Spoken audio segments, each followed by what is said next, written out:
शिल्लक राहिलेली शिळी चपाती खायची म्हटलं की सगळेच नाही म्हणतात. कोणाला शिळी चपाती खायला अजिबात आवडत नाही. मग या चपात्या वाया जायला नको म्हणून आपण याचे वेगवेगळे पदार्थ तयार करतो. पण खूप साऱ्या चपात्या जर शिल्लक राहिलेल्या असतील तर त्या वाया जायला नको म्हणून आपण त्यापासून भन्नाट असा एक नाश्ता तयार करणार आहे. तर सगळ्यात पहिल्यांदा ही चपाती आपल्याला बारीक करून घ्यायची आहे. त्यासाठी एका मिक्सरच्या भांड्यामध्ये या चपातीचे तुकडे करून टाकायचे, जेणेकरून चपाती व्यवस्थित बारीक होईल. हाताने सुद्धा चुरून घेऊ शकतो, परंतु ते थोडंसं मोठं तुकडं राहतात, त्यामुळे मिक्सरमध्ये घालून मी बारीक करून घेणार आहे, ज्यामुळे अगदी एकसारखे याचे तुकडे होतील. तर बघा, अगदी अर्धा मिनिट फिरवल्यावर सुद्धा अशा पद्धतीने ही चपाती बारीक होते. अशाच पद्धतीने आपल्याला सगळ्या चपाती बारीक करून घ्यायच्या आहेत. आता यापासून मी काय बनवणार आहे हे बघण्यासाठी व्हिडिओ कुठेही स्किप न करता शेवटपर्यंत नक्की बघा. ही रेसिपी बनवण्यासाठी जास्त साहित्याची सुद्धा गरज लागत नाही. अगदी घरात अवेलेबल असणाऱ्या साहित्यामध्येच तयार होते. तर इथे मी एक कांदा, छोटा टोमॅटो आणि कढीपत्ता घेतलेला आहे.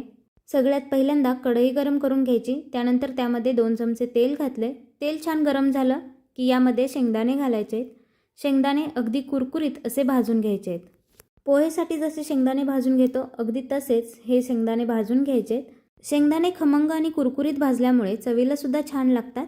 मंद गॅसवरती भाजल्यामुळे शेंगदाण्यांची सालसुद्धा ती तडकली जाते आणि हे शेंगदाणे कुरकुरीत असे भाजले जातात. शेंगदाणे भाजून झाल्यानंतर बाजूला काढून घ्यायचे. आता त्याच तापलेल्या तेलामध्ये थोडीशी मोहरी घालायची, कढीपत्ता घालायचा आणि बारीक कट करून घेतलेला कांदा घालायचा. आता कांदा आपल्याला छान भाजून घ्यायचा आहे. अगदी जास्त विरघळेपर्यंत भाजायचा नाही, थोडासा कच्चा राहिला पाहिजे, त्यामुळे चव छान येईल.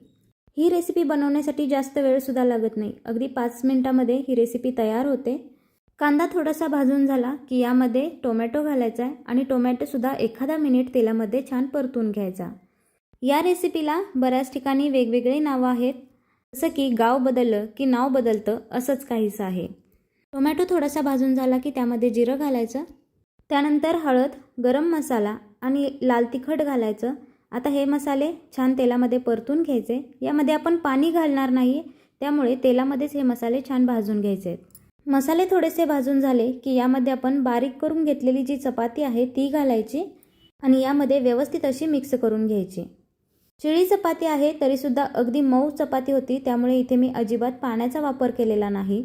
जर चपाती कडक झालेली असेल किंवा अगदीच वातड झालेली असेल तर थोडासा पाण्याचा शिंतोडा यावरती द्यायचा, म्हणजे चपाती अगदी मऊ पडते. जास्त पाणी अजिबात वापरायचं नाही, नाहीतर चपातीचा एकदम लगदा होऊन बसेल. आता हे मिक्स करून झाल्यानंतर त्यावरती झाकण ठेवायचं आहे आणि अगदी फक्त 2 मिनटं याला छान वाफ देऊन घ्यायचे. त्यामुळे चपाती अगदी मऊ पडेल आणि जे काही आपण मसाले घातलेले आहेत ते चपातीमध्ये व्यवस्थित मुरले जातील. तर बघा, मस्त असं चपातीचे तुकडे जे आहेत ते तयार झालेले आहे. बऱ्याच ठिकाणी याला फोडणीची पोळी म्हणतात किंवा मग चपातीचा चिवडासुद्धा म्हणतात. आमच्याकडे याला चपातीचे तुकडेच म्हणतात. कधीही उरलेल्या शिल्लक राहिलेल्या चपात्या वाया जायला नको, त्यामुळे अशा पद्धतीने आम्ही चपातीचे तुकडे बनवत असतो. किंवा मग कधी गोड खावंसं वाटलं तर चपातीमध्ये गूळ घालून याचे लाडूसुद्धा तयार करून घेतो. चपातीचे लाडूसुद्धा खायला खूप टेस्टी लागतात. तर उरलेल्या शिळ्या राहिलेल्या चपात्यांचं तुम्ही काय करता हे कमेंटमध्ये मला नक्की सांगा. सगळ्यात शेवटी भाजून घेतलेले शेंगदाणे घालायचे, म्हणजे जे जसेच्या तसे कुरकुरीत राहतील आणि मस्त असं टेस्टी हा नाश्ता तयार झालेला आहे. तर अगदी सकाळच्या घाई गडबडीच्या वेळेतसुद्धा 5 मिनिटात तयार होणारी ही रेसिपी आहे. तर ही रेसिपी तुम्हाला कशी वाटली हे कमेंटमध्ये जरूर सांगा. व्हिडिओ आवडला असल्यास व्हिडिओला एक लाईक नक्की करा व चॅनलला सबस्क्राईब करायला मात्र अजिबात विसरू नका. व्हिडिओ शेवटपर्यंत बघितल्याबद्दल धन्यवाद.